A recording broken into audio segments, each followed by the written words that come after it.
Okay, where'd you go? Wait, I lost you. Really? I'm still here. I I can know hear you you. are. There you are. Okay, so hey, this is Warren Redlick. I'm here with Judge Jim Gray. Judge Gray is a uh, famous in my world and someone who inspired me when I was about 25 years ago when I got interested in opposition to the drug war. Judge Gray spoke out as a sitting judge criticizing the war on drugs. And we're not going to talk that much about the drug war in this talk, except maybe later. But what interested me, number one, he's a candidate for president of. I assume you're still a candidate for president of the United States on the Libertarian Party line. Yes, Is sir. so we're going to talk about that. But one of the first things I wanted to talk about, since my audience is generally interested in robotaxis and self-driving cars and electric vehicles, is because Judge Gray has experience in criminal court, I wanted to sort of see what he thinks about the idea of what happens, for example, when a police officer pulls over a self driving car. And then, are there any libertarian perspectives on the issues about what happens around self driving cars and other technology? Like electric vehicles and subsidies and how that compares with fossil fuel subsidies. Judge Gray lives not very far from SpaceX headquarters, not nearby, but not too far, right? Near Broadcom headquarters, and also I was raised near the Jet Propulsion Laboratory in Pasadena. Right. But my followers are interested in SpaceX, which is in Hawthorne, California. You're a county over. Yes. Yeah. Okay. But my son lives in Hawthorne, so I have bragging rights. Oh, my brother lives in Hawthorne. Okay. So, the first thing, and I mentioned this to you before we went live, was, and one second, I'm sorry. How's the sound, everybody? I think we have some people watching. Um, You're sitting in my living room from my standpoint. yeah, I'm wondering about how other people are hearing it. So, what we talked about before, and my daughter says the sound is good, so we're in good shape. There was an issue yesterday with an echo. So, when police pull over, we have this prospect going forward with Tesla, where we're going to have self-driving cars. They have a feature that they're developing that is built. The hardware is built into the cars now of self-driving cars, and the self-driving cars. The car drives itself, so you can imagine a world where the car is. And this is already the case. The car drives itself. The car is on the road, and right now they have this feature called Smart Summon, where you're sitting in, you walk out of the mall and you press and hold down the summon button, and the car backs out of the parking spot, drives up, and picks you up. But we're heading to a world, maybe 2 years from now, maybe less, where the cars will, you'll literally be able to send your car out to pick up rides. It'll be Uber without the driver. And you and I have both dealt with situations where police pull over a car and then they have some kind of encounter with the driver. And I don't think our legal system has any experience with cars that don't have drivers. I wonder if you just have any. I'll get into specifics, but do you have any general thoughts about that prospect? You know, Warren, it's really exciting to be involved with the legal profession because there's lots of changes, lots of technology, and then it's up to us to interpret the laws that were on the books, many times that did not anticipate, for example, driverless cars. And it's just a challenge. So we have to follow the law, but you also use discretion. In my view, with regard to driverless cars, let me give you an example. I was once doing overflow and did traffic court. I never was on the calendar, but I did it a few times. And one lady was complaining that she was given a citation for going through a red light while she was driving because she was behind a big truck. And the truck went through the intersection, and then she was behind the truck and couldn't see the light. So she should not have to be penalized or be found guilty of that infraction. And the answer is, and I told her, and it's true, if you're driving the car, you're responsible for its operation. And if the brakes go out, oh, I couldn't stop because my brakes, well, they're your car, you're responsible for it. Oh, I'm sorry, I ran into that person in the sidewalk because the sun was in my eyes. You just can't have excuses. So in direct answer to your question, whoever the owner of the car is going to be responsible, in my view, for its operation. And if it happens to be Uber or it happens to be you or me, if we summon our car to pick us up, it's our car. We have to be responsible for whatever it does. Right. So the interesting scenario here is arguably if you have Tesla's self-driving software driving the car, then Tesla is driving the car. I might still be responsible for the car, but Tesla is driving the car. Okay, no, I think if it's your car, you are responsible directly for whatever happens. If it goes through a red light or it runs into a tree, but you might have a cause of action for indemnification against Tesla because it was their software or hardware, whatever it was that did it. But if your car is licensed to you, it's your responsibility. You have recourse against others. Okay, so like Tesla. Now, from a criminal court perspective, the police. I realize we're not talking about traffic court. We call it criminal justice court, please. Okay, well, what you call it in Orange County, what I call it in New York and Florida might be different. But in the perspective of the police officer observes what he believes to be a traffic violation, or has some other reason why. I actually have a case right now in the Florida Keys where my client was the police did a welfare check on his car, which I'm sure you're from. We don't get into that here. That's an interesting story in and of itself. But I'm sure the police had his best interests at heart completely. Of course he did. So he had a ton of marijuana in his trunk. He was drunk. He was sleeping in his pickup on the side of the road, parked illegally. Okay. Not illegally, parked illegally. And there's a question of what was the police officer's reason for getting him out of the car. And given that they were responding to a 911 call about a reckless driver that matched the description of the truck, but the police didn't observe any driving, they can't rely on an anonymous tip for a probable cause traffic stop, so they made up that it was a welfare check, is my theory. But we're getting beyond where I wanted to go here. So the police officer sees a Tesla Model Y driving down the road, and it does something he thinks is wrong. And yes, allegedly, Gerg. The police officer thinks he did something wrong. I'm sorry, I can see chat comments on the side of my window, so I might respond to them occasionally. So the police officer puts his lights on, and let's suppose that the full self-driving software is smart enough to pull the car over. The car pulls over to the side of the road. The police officer walks up, and there's no one in the car. And, if he says roll down the window, let's say it's smart enough that it can actually roll down the window, and it does. But, what he's used to doing, and what's important for jurisdiction, what we call jurisdiction, personal jurisdiction in Florida, is probably similar in California, is he's supposed to physically hand a piece of paper to the driver. And there's no driver to hand the ticket to. So I don't think, does he have to go to the owner's home and hand the owner a ticket? What is the police officer supposed to do in that situation?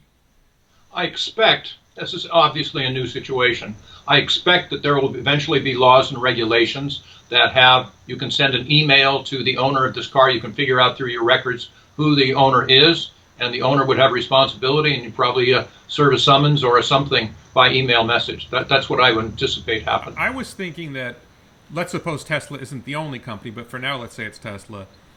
Any company that wants to operate self-driving cars on the roads of your state would have to sign up, and they would have to, it would be the police officer runs the plate, and the plate says, okay, you electronically issue the ticket to this address. But then the question is, does he even need to stop the car? Can he just write the ticket? And then what if he's really, what we have called pretext stops. What if you were a drug dealer, you could put drugs in the trunk of the car, send it out in a self-driving car from point A to point B. What justification would the police have for searching the car?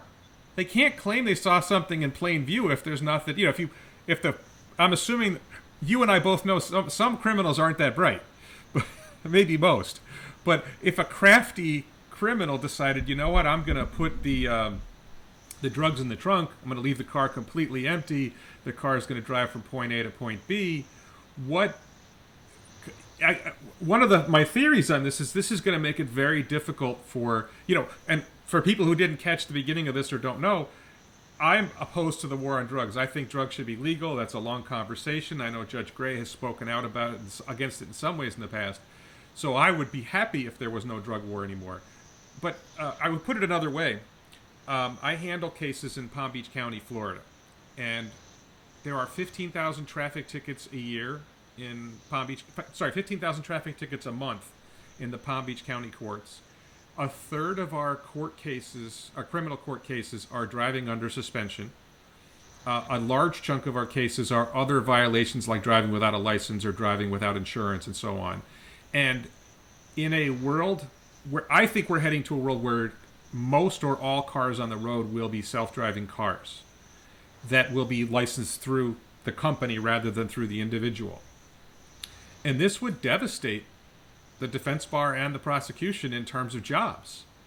It would, if they are safer, which is what people think, and I believe this, they will be safer, it will devastate the personal injury bar. And I am both a criminal defense lawyer and a personal injury lawyer. I have pending cases, and I'm mostly retired, but I have pending cases in both areas. Do you have any thoughts on how this might impact the bar, the lawyers and the courts? Go back to Kodak film, Warren. The development of the new electronic cameras really put Kodak film out of business. Yeah. Technology happens, and you're absolutely right. It will make a substantial difference, and you have no vested interest in thwarting technology. So that area of the law would probably be decreased rather severely. There'll be others, but that's just the nature of the beast. You have blockbuster videos that were done in by Netflix. They have no cause of action. That's just technology. That's just what happens. I foresee I'm not going to buy another car. I'm going to rent or I'm going to lease my cars in the future because I think you're right. I think self-driving cars are coming, and that I will quickly be able, I think, to summon a car. I won't need to have my own car. I'll call Uber or something or text them, and if I want a sleeping car, I can get a sleeping car. If I want a car with a desk in it, I'll be able to do that. If I want a limousine, if I want a Porsche, I'll be able to select, and it'll come, and I will sit in the back seat or maybe in the front seat, and it will take me where I'm going to go. Think of the change. Yeah. We don't need parking garages anymore in the cities. You're not going to need a garage in your house.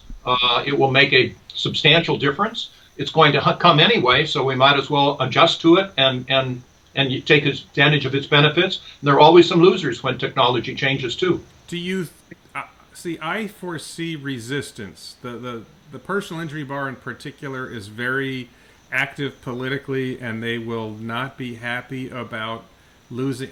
I have a friend who's a full-time personal injury lawyer, and when I talked to him about this, he looked horrified. Sure. Related, I have a friend who's a criminal defense lawyer who smokes marijuana recreationally. And I said we should legalize marijuana. He said, no, I make too much money handling marijuana cases, even though he smokes. So I don't want to disparage the entire bar, but there are some of us are not motivated well. People will respond badly if it's going to, in effect, gore their ox. If they're going to lose money, they won't like it. Yeah. But you're going to have to change because it's coming anyway. And that brings us to a libertarian perspective. I think you and I both agree that government has too much power, and government could interfere with the progress that self-driving cars present. Self-driving cars should save lives, should help the environment. All kinds of electric vehicles save the environment. There's all these positive impacts from it, but I think it's likely that special interests interfered with Uber. Uber was trying to. I think they're still interfering in the Florida Keys. I think they're still restricted there. California, they're interfering enormously. They have what we call Assembly Bill 5 that actually requires the Uber drivers to be employees instead of private contractors, subcontractors. It's intentionally trying to decimate that business. So let's turn this a little bit on the libertarian side then and talk about that. What is it about the two major parties that allows special interests to interfere with good change like that, and how would the Libertarian Party handle it better? That's pretty straightforward, Warren. Government is money, and it's a question of who gets it and who distributes it. And both we call them the older parties, the Republicans and Democrats, they both give out our money like crazy, as we've seen in this pandemic and everything else. They usually give it out to different people, but they're in the policy of giving out money. Libertarians are the only party that does not want to benefit by being involved in government. We want to get government reduced, and we want to just not profit because we want to profit from our labors and not from being involved in government. Crony capitalism, it's rampant. You favor your friends. We had tariffs, for example, with China. And so, the corn farmers, they got hurt. So they got a subsidy not the wheat farmers, just the corn farm. It's arbitrary. All of this is arbitrary. Yeah. You look at this pandemic where the government ended up giving compensation to the Kennedy Center in Washington, D.C. Why? Because they were injured. They had to close down. True.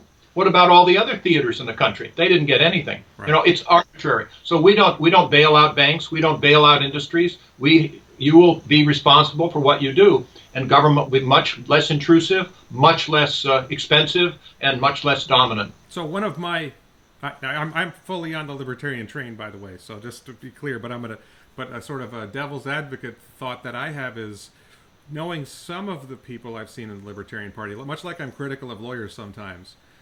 I think some of the people who are active in the Libertarian Party, if they got power, would end up becoming more like the Democrats and Republicans and not not following on what the principles of the party are. You mean power corrupts? Yes. No, yes. You're not telling me that. Look, let's go back to Thomas Jefferson, the prototype libertarian.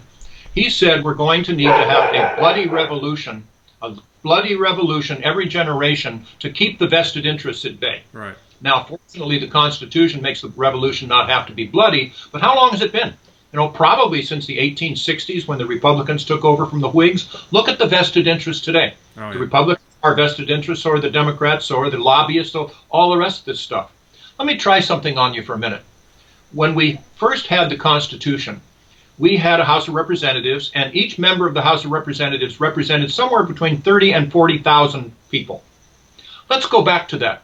Let's do that again, because then it would be more local. Oh, well, wait a minute. Simple mathematics means it's going to be like 2,500 members of the House of Representatives. You can't do that. Yes, you can. Yes, we can do it like we are now. We can do it virtually. They can stay home, only one office. They'll be local. They can vote. They can debate. They can talk privately, publicly. They could do that. And then imagine how difficult it would be for a lobbyist to try to find 2,500 people in their home counties, home states, and try to lobby them. I think it would be a really wonderful development. Now, Senate, they can still go to Washington, but I would keep the members of the House at home. They could probably have a separate job as well. They could bone up on the various stuff and talk to us like we're just talking to each other. Yeah, your dog's in the background, by the way. Yes. Oh, yeah. She's the boss. Yeah. She goes where she wants to. So what you just said, I've heard the idea before. I've never heard it said that way, and that's that it would dilute the ability of special interests to lobby if they had to lobby 2,500 members of Congress instead of 500 members of Congress. That's right. That's a very so let's turn to this. You're running for president as a Libertarian candidate. What I don't think you were in it. I did watch a recent debate, one of these online debates, and you were not in the one I saw, and I was, until another candidate I won't mention appeared, you were my guy, because the other ones just seem a little bit crazy, and they kind of, I don't feel, it's not that they're wrong on their ideology, it's just that they're not pragmatic about, like, for example, I'll say Adam Kokesh, who I love Adam Kokesh, but he wants to run for president to abolish the federal government. It's like, well, that's not in Article 2. No. The president doesn't, if you want to form a constitutional convention to abolish the federal government, that would, and the president could get on a soapbox and say, hey, we need to redo the Constitution and get rid of the federal government. Those are things you could do, but you don't just walk into the office and say, I hereby abolish the federal government. And I feel like he doesn't get that. Or he's playing a role rather than being serious. So what distinguishes you as a libertarian candidate from the guy who's dancing naked and the guy with the funny hat? What makes you different as a libertarian candidate? Two things, rather starkly, Warren. The first is my background. That I served in the Peace Corps. I care about people. I was awarded a combat action ribbon in Vietnam. I was in the Navy. I was a federal prosecutor in Los Angeles. Prosecuted drug cases. I was a drug warrior back then, but also ended up heading up a unit prosecuting frauds against the FHA and VA. I was a trial court judge for 25 years, as you know, here in Orange County. I held a press conference. Judges don't do that. Back in 1992, and said, and this was very libertarian, although at that time I was a Republican, our nation's policy of drug prohibition has failed us. We need to change it. That put my job at risk, candidly, my professional life, but some things are more important than job security. And, I pursued these things. I was the vice presidential candidate in 2012 with Governor Gary Johnson. So I have a background. And in fact, judges are trained to listen. You're probably not aware of this. I wasn't until recently. The word silent and the word listen have the same letters in them.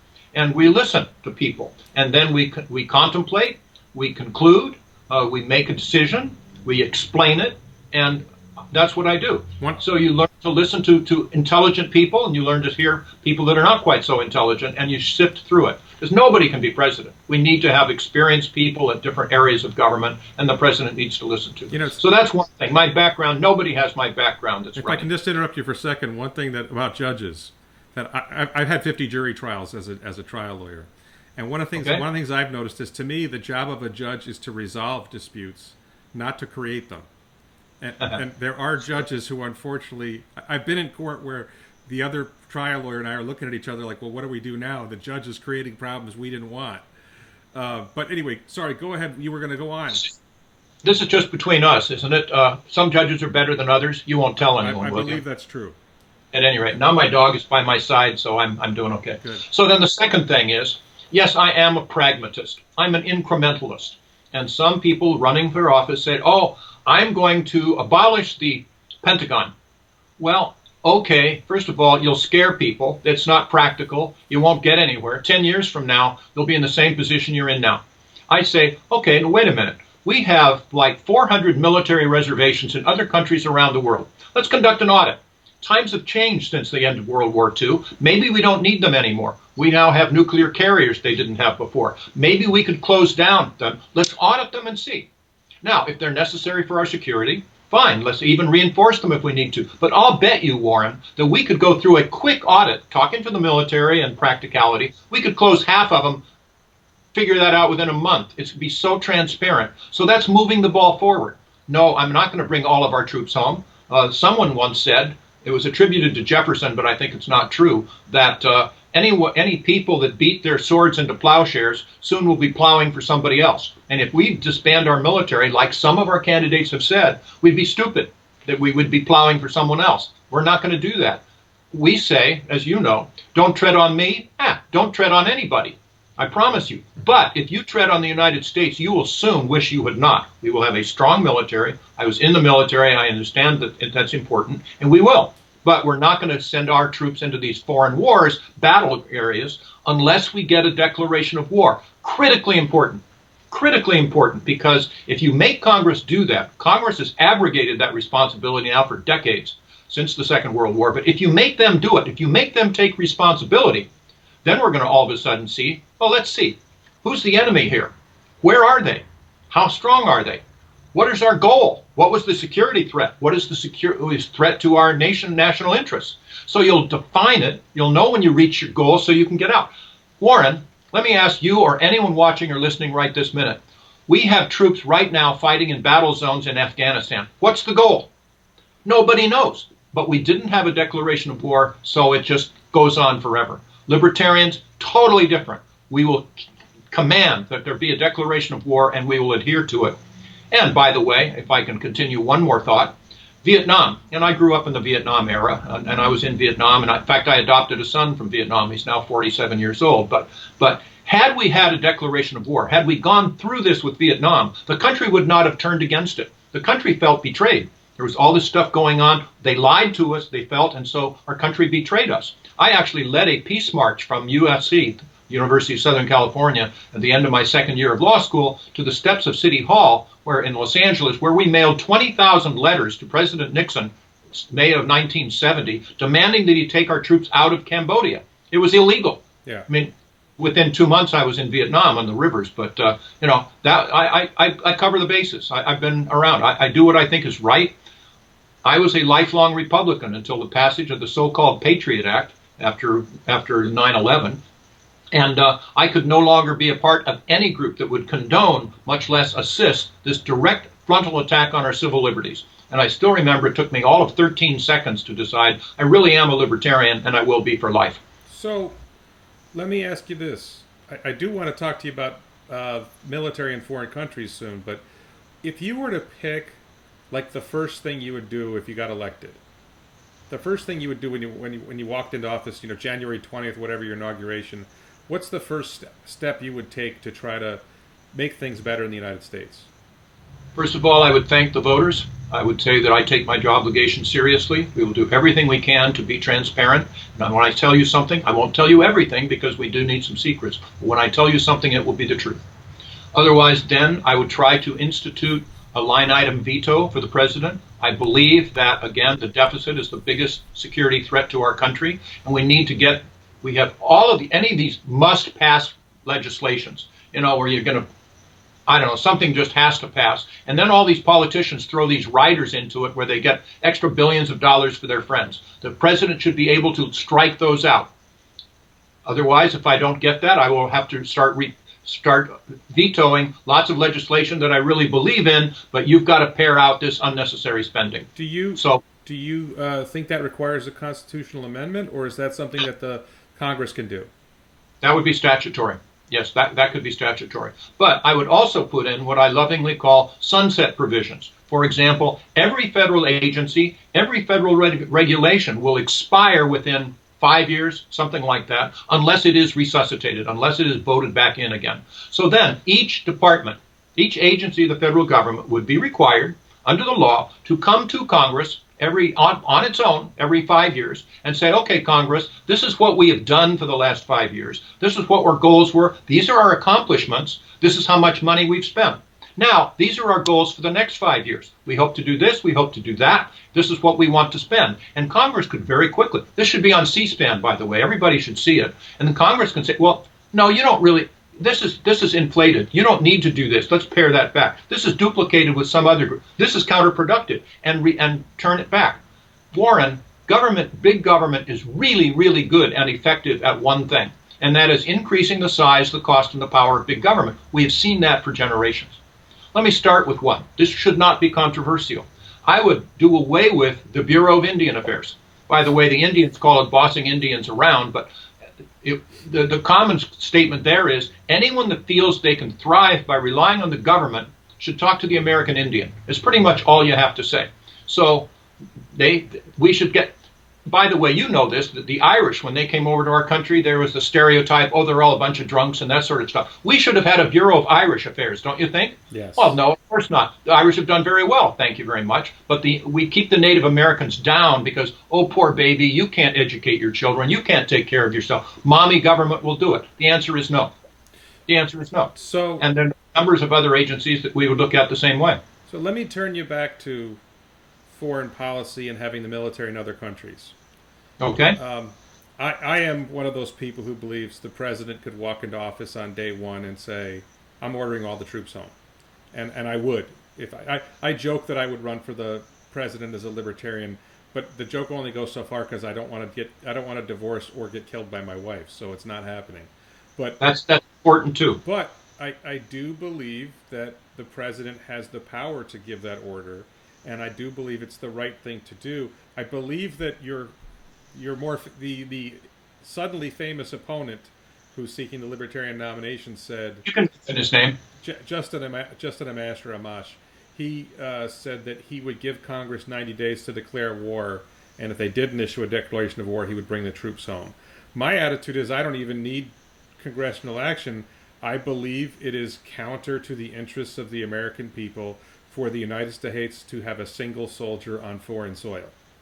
That doesn't mean we don't have a military, although I lean towards relying on a militia to defend our country rather than having a federal. Because the Constitution, the Army clause was sort of a no standing army, and that's a whole argument we could have. That we don't need to have the constitutional argument. But the question I wanted to ask you was, it sounds like you wouldn't do that. That you might lean towards bringing some troops home and try to bring some troops home after an audit. But knowing what you know now, is there a country where you think we should have troops, and if so, why?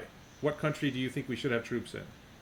Okay, well, first of all, let me see. There is a commander-in-chief of the military, and last time I looked, it's the president. So I agree with you. The president has the power to order the troops to go wherever, and he has 90 days, actually 60 days, I guess, of the War Powers Act. You have to have a declaration of war within 60 days. So the president legitimately could send troops to Japan and send them into battle. I mean, that's a terrible thing to think. But yes, he could bring them home, or she. Would I? I'm not that smart. There's various things going on. What would matter in South Korea? I happen to think that we shouldn't have any troops anymore in Germany, personally, but it's not my field. I'd like to talk to some generals and some others, diplomats, to get a lay of the land. So I don't want to be rash. These are important things, but we have too many troops over. Let me put it this way also. I love New Zealand, by the way. I love New Zealanders. But I can tell you that if New Zealand had a naval air station 10 miles away from my house, and they'd fly their jets low over my house, and maybe their people would get drunk sometimes and pick up my ladies, I'd stop liking New Zealanders quite so much. And that's the problem that we're having. And in so many ways, it's simply not necessary. So I would look into it, but I'm not going to just make this blank statement like I'm going to bring everybody home. I think that would be irresponsible, candidly. And I don't think the people would get scared. But if you do it in a more structured process where people could, oh yeah, that's right. Well, we don't need 10,000 troops in Germany anymore. Maybe the demilitarized zone in South Korea. South Korea is a pretty strong country. Maybe if we were to reduce them now by half, and let's see what happens, and then bring them another half in another year. That's the sort of gradual thing that I would do, but the effect would be the same. I'd just be successful and you wouldn't. Well, if you were to pick one country where you think it is necessary for us to have troops, we're in 177 countries right now. If you were to pick the one where you think, based on what you've known for however many years you've been following, because you follow this stuff, what is there? Because my answer is none. I can't think of a single country where we should have troops, and there's so many. Number one, we're broke, and number two, I don't think it's, you have Washington's avoid entangling foreign alliances. I think you mentioned South Korea a couple times, and I'd address that one. South Korea's economy is 100 times the size of the economy of North Korea. North Korea's neighbors are, and South Korea is the smallest neighbor. The other three neighbors are Japan, Russia, and China, three of the largest economies in the world, and military powers. So I can't think of a reason why we would need to stay in South Korea. I think what you're saying is you don't want to commit to taking troops out of there, let's say, because people would be uncomfortable with it. The voters would be uncomfortable with that. Our allies, too. It's complicated. That's all I'm trying to say. To do a brick through a window on things is not a good idea. There's some things going on, I'm sure, with South Korea. That's pretty obvious that we have a lot of troops there. I think there's too many. Whether we have any or not, I don't know. China is a problem. I think that China would be a lot less of a problem if we didn't have our troops in South Korea. I think China's afraid that we're going to take our troops and go into North Korea and then into China. There's some legitimate concern there. But it's interrelated. That's all I'm saying. One country I would keep, by the way, Diego Garcia. It's in the middle of the Indian Ocean. It isn't bothering anybody particularly. That's a tactically important place to be. I'd probably keep our station there. Okay. So, all right, let's turn to it. One of the questions I had for you was, how does a libertarian either win or make a libertarian candidate for president, I should say. How does a libertarian candidate, and I'll tell you my theory first, and then I'll give you a chance to see if you have what you think of my approach. And this is an idea of, I own Independent Political Report, which is a website that reports on third-party candidacies and covers libertarians a lot. Thank you. And I have advocated in Independent Political Report before that the libertarian strategy should be win one state. That if the libertarians, let's say, said the libertarian presidential candidate said, you know what, I'm going to travel a little bit, but I'm going to focus as much of my energy, money, and time as possible on randomly picking New Hampshire, which is home of the Free State Project. And I am going to try to win New Hampshire. And you don't have to get 50. New Hampshire's a swing state, so if you get 35%, you might win the state. And if you start, my theory on this is if you start polling well enough that you're threatening to win New Hampshire, then you might start getting national media coverage, which is, as we know, is a huge problem for libertarian candidates. And then if you, let's say, win 3 electoral votes in New Hampshire, maybe in a close race you stop either candidate, or maybe you pick up Vermont and Maine along the way. Maybe you pick up enough electoral votes to stop either party's candidate from getting the electoral college win. and it goes to the House, I believe, correct? Do I have that right? So my theory there is, if I'm a congressman and I've got to choose between the lunatic on the right and the dementia guy on the left, and there's this third possibility of this really sober, thoughtful, calm guy who's got military experience and served as a prosecutor and a judge, I might say, you know what? Those two guys are nuts. We could work with this guy. That's my theory about how... And it wouldn't work for Kokesh because he's crazier than those two. But it would work for you. It would work for Amash. I like to think it would work for me. I know I'm probably crazier than the two of you, but I think there are candidates...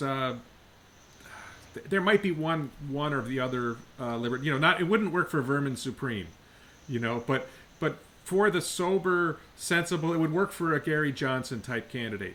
So what do you think that's a viable strategy, or do you have a sense, if you got the nomination, what your strategy would be, either to possibly win or to make a dent? Are you sure you didn't hear that from me? Because that's exactly what I've been talking about. Yes, I've been gone on record saying that's exactly what we should do, except that the way I phrase it is, Warren, there's no way in creation that we're going to be competitive in California. No matter what we do, they'll have tens of millions of dollars. Biden is going to win California. Trump's going to win Texas. We're not going to go there. You're Florida. It's out of our reach. New York's going to be for Biden. We're going to find 5 small states. This will be in my campaign speech if I'm nominated.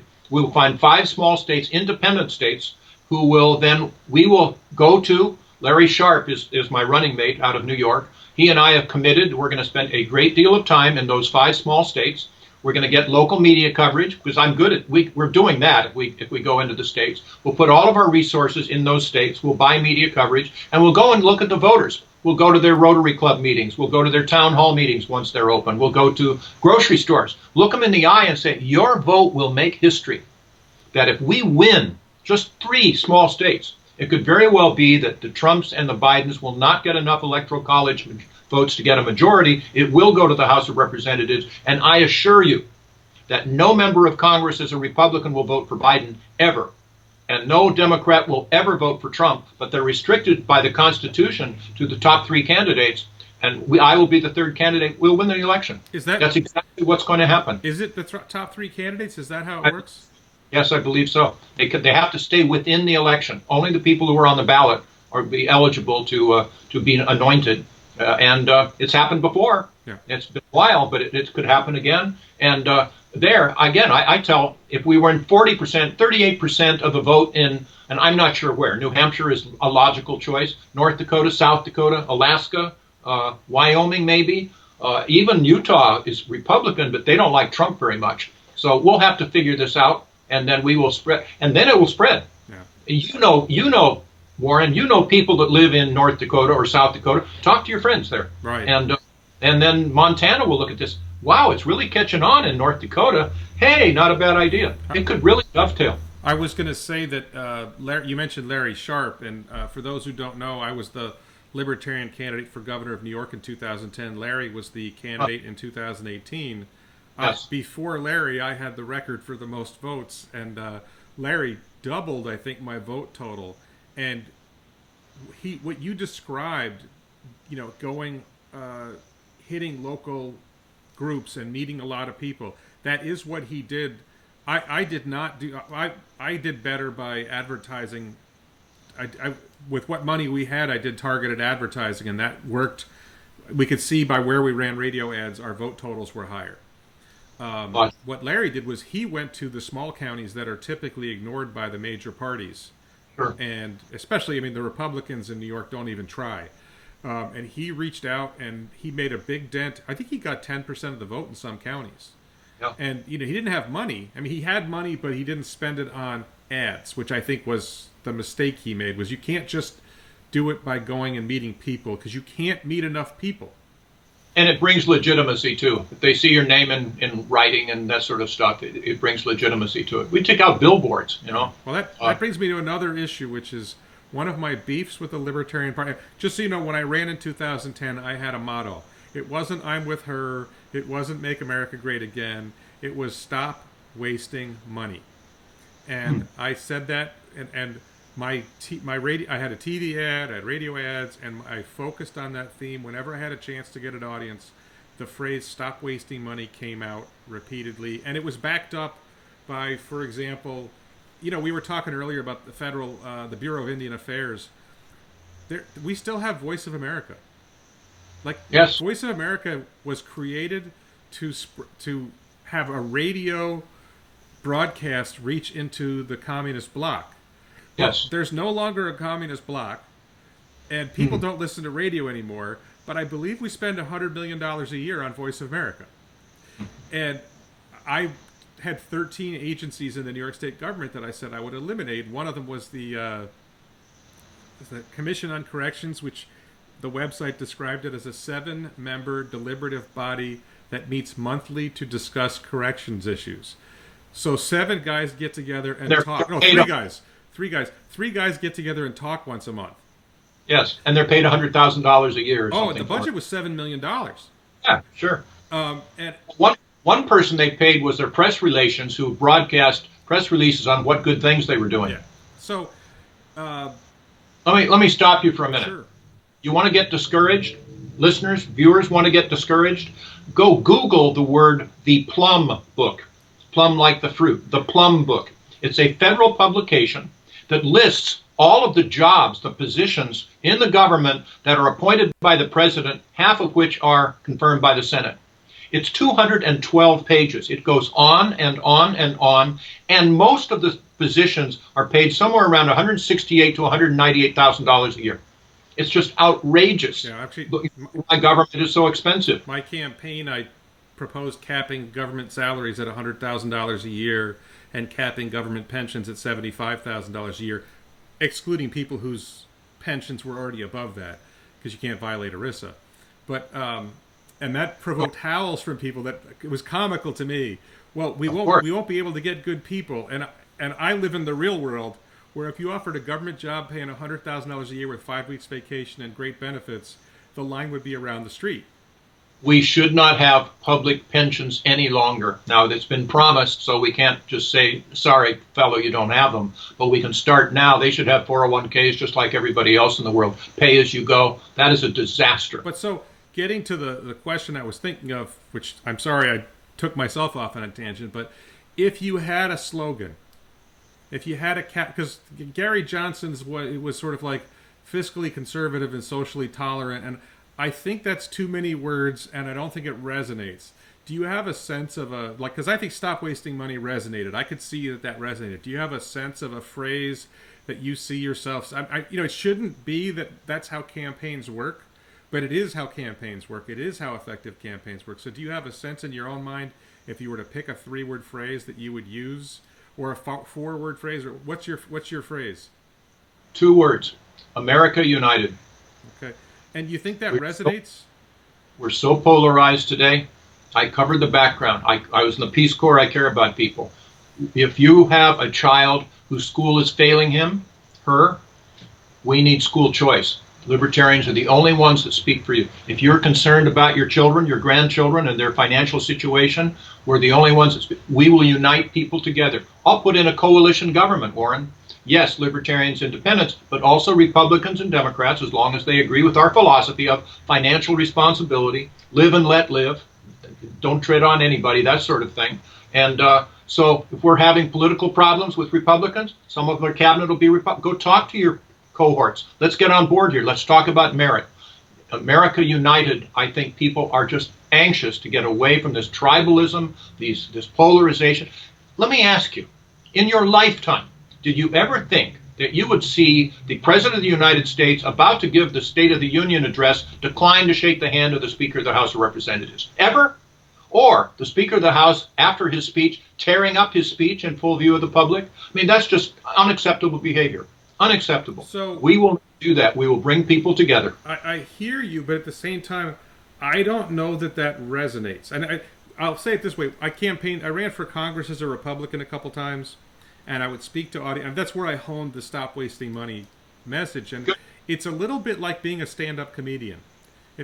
Yes, have you ever been to the Hermosa Beach Comedy and Magic Club? No. Jay Leno used to. I don't think he still does. He used to go there once every like 40 Sundays a year, because he's got the Tonight Show coming up, and he would go and he would do stand up a lot of Sundays and test his material out on the audience, and he's literally telling I went twice, and he's literally telling jokes and taking notes on what worked and what didn't work. And I felt like that as a candidate. I would speak to an audience and I would say, we need to cut taxes and and reduce regulations, and you would get this sort of tepid applause. And we need to do this, and you'd get some. And then I said, and we got to stop wasting money defending rich countries like France. Standing ovation. Okay, I got to use that one. I got to keep using that one. If you have a better suggestion, I'm certainly interested in hearing it. Let me ask you a question, though, because I just overheard two surfer types talking the other day, and one of them was saying, hey, dude, I just found out that there's no popcorn in popcorn shrimp. I guess that makes no sense to eat pot roast. Okay.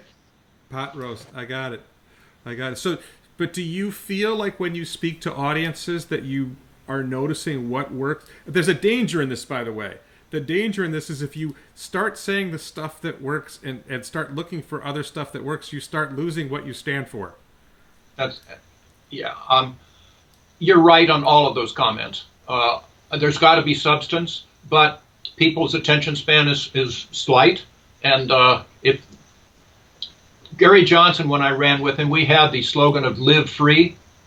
That was great for libertarians because that's important. But for others, no. Every time somebody goes into the voting booth, assuming that they still go there, they're going to have one thought in their mind, as you know, what's in it for me? Yeah. You know, I was going to put rice in my rice bowl, educate my children, help me in retirement, world peace for all that matters. So live free is not going to resonate with people. It didn't. So we need to bring something that people will think of. The answer is I don't know, but if you come up with something, I don't think that stop wasting money is going to do it, because maybe it worked for you. I'll consider it. But I'm anxious because it's a marketing, and my wife has just written a book called Bye Bye Back Pain, and she's really into marketing. She comes up with all kinds of good ideas. It matters. Yeah. And I'm marketing myself. And so I'm not going to be superficial, but the marketing helps. It all combines. So your homework assignment is to come up with a better phrase for me, a slogan other than Americans United. But I don't think it's that somebody gives you a slogan. I think it's that you speak to audiences and you say things that you believe in, and you notice yes. which one of them stick. And you have to watch out for when you start saying things. You have to not say things you don't believe in. Because if you say things you don't believe in and you get a response, you have a tendency to start saying things you don't believe in anymore. But so I don't think it's that I give you a phrase. I would give you my phrase: stop wasting money, give it a shot, see if it works for you. But it has to work for you, not for me. That's why Rodney Dangerfield can't tell Richard Pryor's jokes.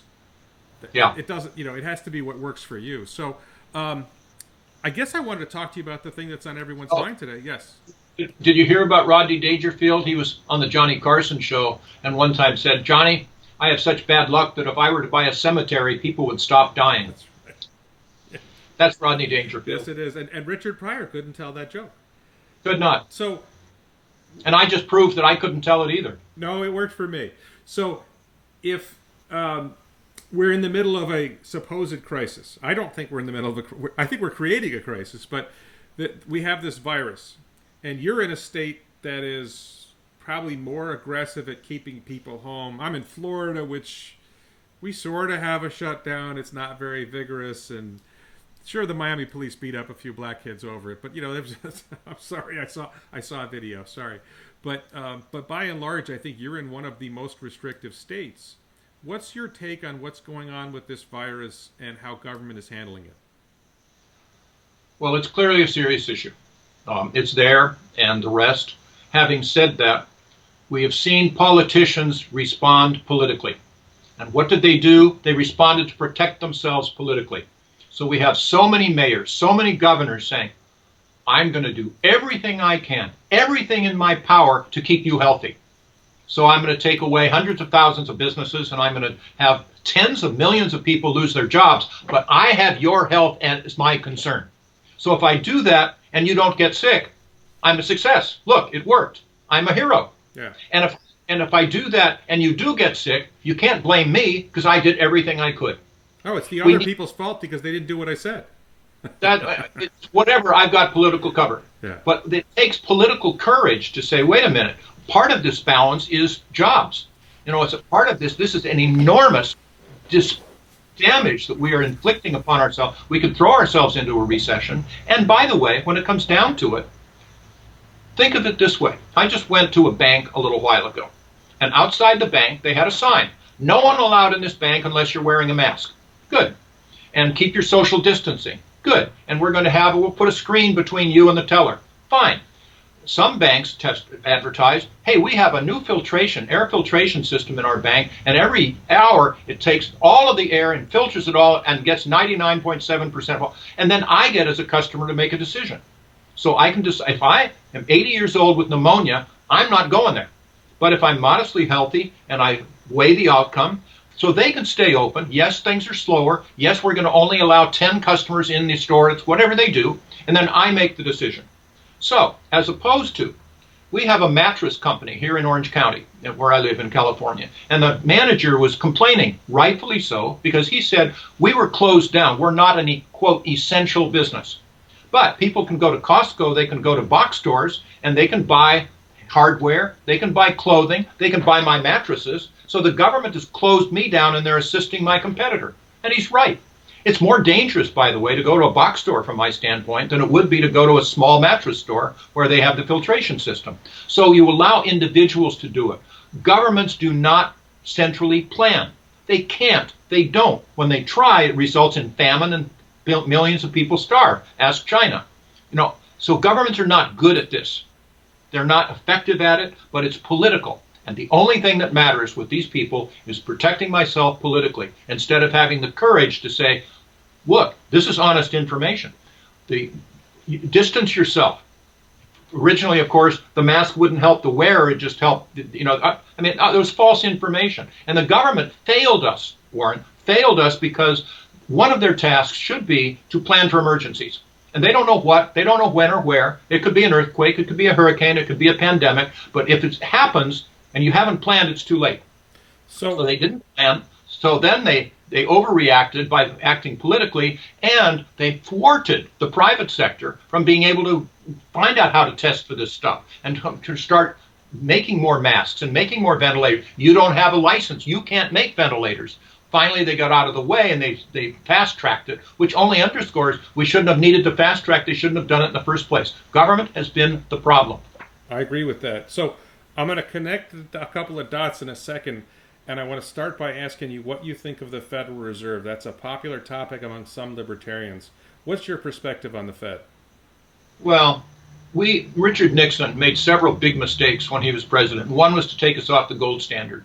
And we have started getting deficits ever since.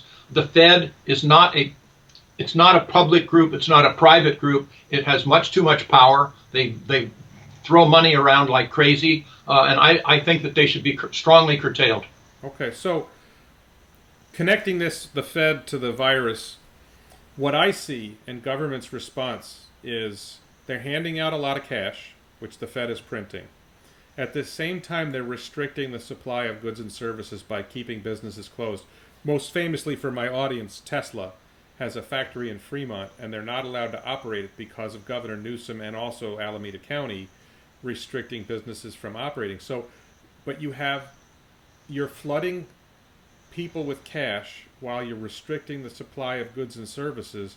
To me, that's a recipe for inflation and potentially hyperinflation. Absolutely. And I'm just going to go a little further down this road and say China has been rising. Now, China has been rising in part because they, in some ways, have a more libertarian economy than we do. You can only look at Tesla's building its factory in Shanghai. They went from a dirt field to producing cars in a year. There's no way. There's no way. What's that? Apple phones are made there too. But I mean, the fact that they went from a bare field to producing cars in less than a year. Could you imagine that happening in California with the environmental impact reviews and everything? Maybe there's somewhere in the United States you could pull that off, but I think it'd be a stretch. So in some ways, they have a more libertarian, more capitalist economy than we do. They don't necessarily have a more democratic government, although I'm not sure ours is that democratic. Oh, they're not. Yeah, no, they're an autocracy. But look, I was in China right before the Olympics, so it was a few years ago. There's no clean air in China at all, at least when I was there. There's no clean water either. You can do anything you want in China. You can do absolutely anything you want except criticize the government. But if you're going to go out there in an entrepreneurial sense, you can get away with pretty much anything. Chinese are typically also very entrepreneurial. They're business oriented and the rest. So yeah, they've been famously well. And by the way, in fairness, when we were there, we saw them constructing these islands, in effect, of condominiums for their people. And they have raised 1 billion people out of poverty in the last 20 years. Of course, don't criticize them, and they have their camps and stuff for prisons and the rest. I mean, it's a merciless place, but they have been very successful at it. They also, of course, don't have any standards. Life is cheaper in China. They don't have any safety standards. I even saw a video, whether it's true or not, I don't know. I mean, these masks that people have here, and they saw that the place they were manufacturing them in China, and nobody was wearing masks there, and they had sewing machines, and they're falling on the ground and sweeping them up. I mean, it was just dirty as could be. But, so they don't have the standards that we do. It's got to be a balance. Yeah. But our standards are much too rigorous. To bring one more example, homes are too expensive to build, or at least they're very expensive to build, or condominiums, whatever. It's my understanding that about 20% of the cost of a new home is trying to comply with government regulations. So if you want to reduce the expense of the homes, just reduce those bureaucratic regulations. Yeah. And they're all over the place. So again, sunset provisions would come into play for all government regulations as well every 5 years or so. So we take a fresh look at it. Do we really need this anymore? And cut those things back. So where I was going with this, though, trying to tie all this together, is if China is rising, and there's arguments already that China is now the largest economy in the world, at least on purchasing power parity standards, and they have responded to the virus by pretty much going full steam ahead with some exceptions. We have responded by greatly restricting our economy, and other Western countries have been restricting their economies. I foresee in the next 5 to 10 years, China is going to start insisting that their international contracts be denominated in their own currency. And if that leads to more contracts being done in Chinese currency, and eventually leads to more countries and investors holding Chinese currency instead of dollars, the dollar is no longer the world's reserve currency, and the Fed's practice of printing money combined with that could lead to that I've been afraid of hyperinflation for years. You should be. I think that as long as we're the world's reserve currency, they can kind of get away with it. But I think we may be getting... I don't know what the limit is on that, and I think they're really pushing it right now. With the response to the virus, I think the deficit this year is going to be somewhere between 5 and 10 trillion. And the yes. Fed is printing. You couldn't borrow that money. No one has that money to lend us. It used to be yes. we were borrowing money from other countries. Now we're just printing it and borrowing it from ourselves. And at some point, that's going to run into some kind of limit. Do you have any thoughts on where that limit is, or how we find out, and what happens when we get there? Well, I think my first thought is I want to go and have a martini. That's been so discouraging, but it's true. And there's nothing that's required around the world to require them to take Yankee greenbacks and American dollars. That's going to be based on the economy and decisions around the world. And if we go into inflation, and we are, or we certainly could, scares me. I just became a grandfather April 21st. So, yes, my first. I was holding my little grandson about 10 days ago, and I was looking down. Of course, the first thing is love, and my goodness, what a creation, and the rest. And then the second thing, and I almost got teary-eyed, thinking, Hudson, you owe $67,000. Pay up. The deficit we are giving to them, that's what we are bequeathing to our children and grandchildren. And it's outrageous. Only libertarians are discussing this. The Republicans, right. Democrats are spending money, printing money, wasting money, but it's the future of our children that we're putting at risk. And for all those reasons you said, it's serious stuff. It's funny when I tell my Republican, I don't think my Democrat friends are as interested in the conversation. Some of my Republican friends seem more open to the conversation, and when I say this to them that we're collapsing the economy, we're going to crash the dollar, and I go through it all, it doesn't persuade them to not vote Republican. It just makes them want to go have a drink. Yeah. There's people are so wedded to their side That they You're not going to go have any pot roast, though. You've already learned that lesson, haven't you? Right. Yeah. So I might be out of material to ask you. Do you have any thoughts that we haven't discussed? Anything that is leaping out at you that you think? Oh no, I'm sorry. I did have something else I wanted to ask you, and this is a hard question. I don't know the answer myself. Supposing we do go down that bad road, and like you talked about your grandson owing $67,000, I would think at some point the people who owe the money would just say, "Screw you, I'm not paying." But that means the person who's owed the money doesn't get it. Someone's losing somewhere. And what I fear, the thing I fear most, is when you have an economic collapse. Well, they had when the Weimar Republic failed, the following was an extremist movement took over.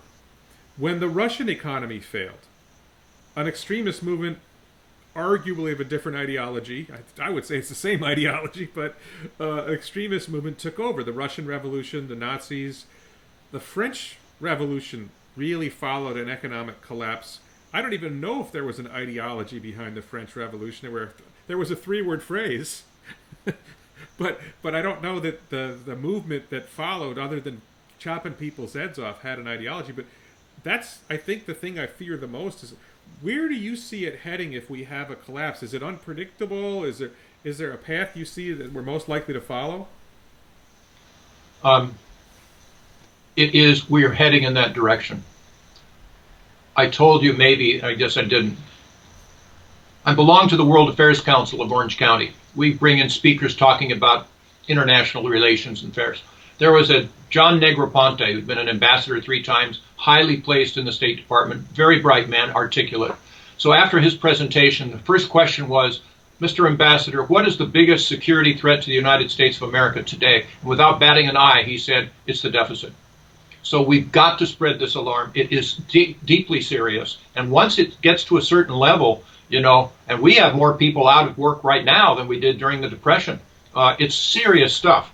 So we have, by the way, Governor Newsom in California dictating that if you're a renter, you can be forgiven paying your rent for 3 months. Yeah. Okay, the renters like that, okay, kind of, but it's not forgiven. In 3 months, you owe it all. Oh, is that right? And what happens, yeah, it's not forgiven. It's delayed. And then what about the mom and pop people that are the landlords? Yes. They have to pay their mortgage. There's a cost. I negotiated for the World Affairs Council when all of this happened because we were closed down. We couldn't have any events. We're not bringing in any money. So I called our landlord. Our lease was coming up, and I said, look, we're paying you, obligated to pay you $2,307 a month for rent. We can't make it, so we'll leave. Or if you'll accept $1,000 a month, we'll agree to do that for 8 months. Then we'll reassess. They took it. 40% of something is a lot better than 100% of nothing. Yeah. You allow the individuals to work this out. The government cannot come in and solve this stuff. We talk about central planning again. It's terrible at it. It causes problems. You said a judge caused a problem. The government is hugely causing these problems. People will work it out. Good landlords don't want to lose good tenants. They understand that you lost your job. I'll work it out with you. So what's going to happen? You have to be straight with the American people. American people are resilient, and they will respond if you tell them the truth. And we're going to have to tell them this truth. Something FDR said was the only thing to fear is fear itself is also true. That's a good slogan, by the way. I recommend it to you. But I'm not that smart.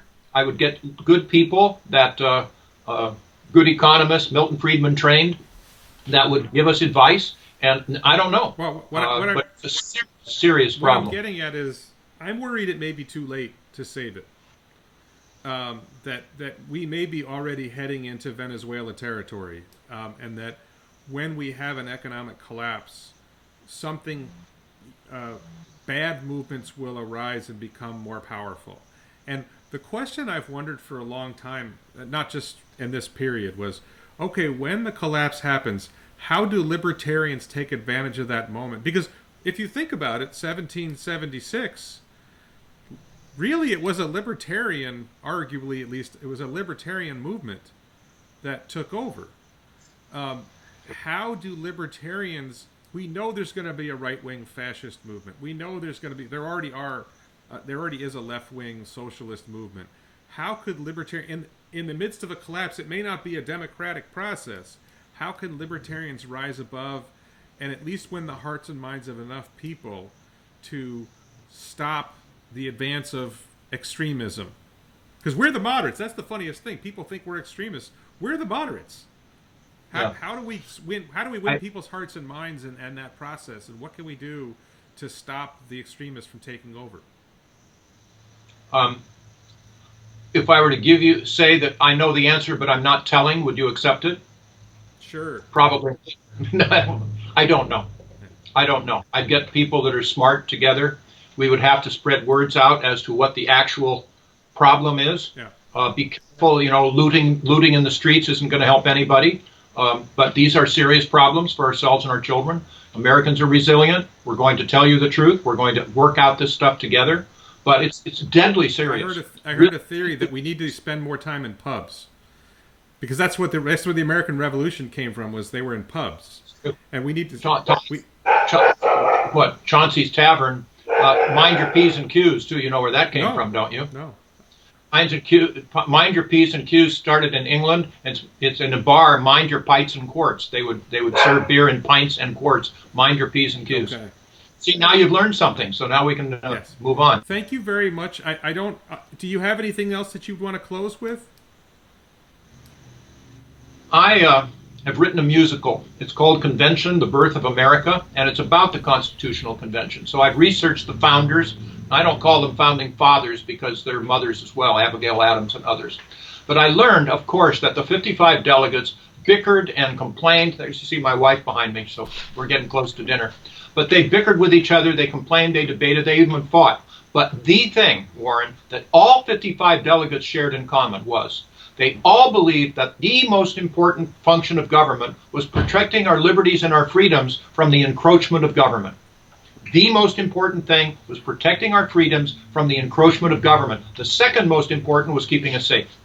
So we have lost that. We take it for granted. And it's fundamental. It's in our genes. It's in our bones. Guantanamo is a catastrophe. The so-called Patriot Act is a catastrophe. All of these powers that government has been taking. The president has no power whatsoever to order any business closed or to order anybody to be separate. That's called the 9th and 10th Amendments. That's in the Constitution. So we need not to abandon our liberties to some people that are claiming power. Right.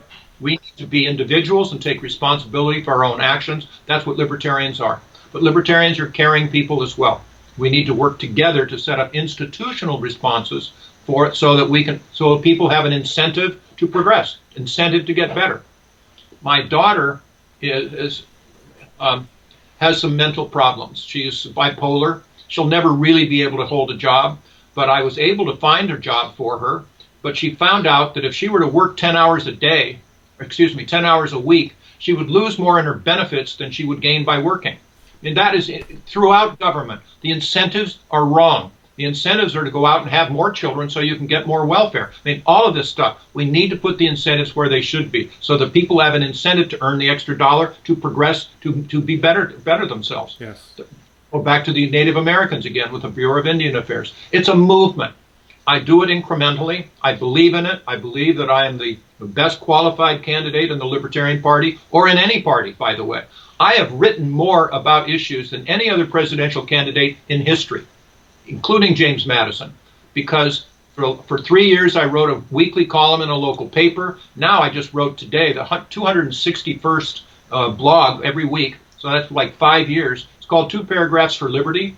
I've turned that into a book called 2 Paragraphs for Liberty, Solutions that are practical, effective, responsible, libertarian, trying to mainstream the word libertarian. And if you would like to listen to my blog, feel free. It's on the Voice America channel, not Voice of America, Voice America, www.voiceamerica channel on the Variety channel. And it's called All Rise, the Libertarian Way with Judge Jim Gray. Of course, the idea, all rise, is that's what judges, when they say when judges come in. Yes. But we talk about libertarian solutions. It's there. It's every Friday morning at 10 o'clock Eastern time, or you can hear any past broadcast on demand.